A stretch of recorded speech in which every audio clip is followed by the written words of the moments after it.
What does this building have in common with this building? And this city have in common with this city? These centres of touristic pilgrimage were also centres of religious pilgrimage and remain so today, but they were built on the idea, indeed the West was built on the idea of a heavenly city coming to earth. Like with the Mosaic, we can admire each individual block, but it only really makes sense when we gather them together and view at a distance to see the full picture. And that's the same with these buildings and cities across Europe and the Middle East. They give us fragments of this idea of a heavenly city, how people across time and space have imagined it, and only by standing back and bringing them together do we start to see what unifies them, what is just cultural and what is eternal. In 2022, I embarked on a reverse pilgrimage from Jerusalem to London through Europe.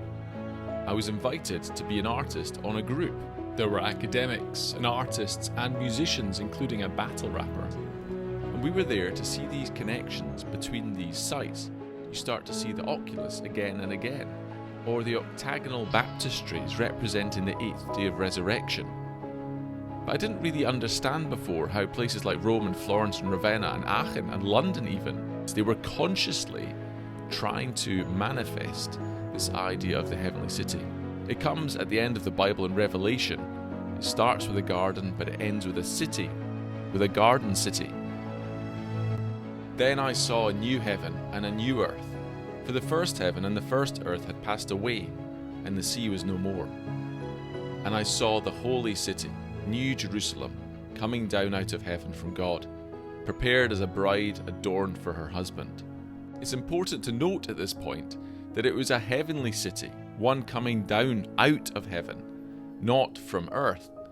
And it's a point that's picked up by Augustine centuries later when he talks about the city of God and the city of man. Just after Rome fell, he wrote about how people had put their trust in a human institution. How could God allow his city, his Christian city, to fall? Well, Augustine said it was because the enduring city is the pilgrim city from heaven. It might be in the city of man, Rome, but it's separate and distinct. And that's an interesting lens to look through history, and it is a dark and it is a troubling history, of course. But there are these glimpses of glory, of gold and mosaic and beautiful buildings, but also the geographic settings like in Venice, places of wonder, places that draw tourists in their hundreds of thousands every year, places where human beings find their meaning and purpose looking up.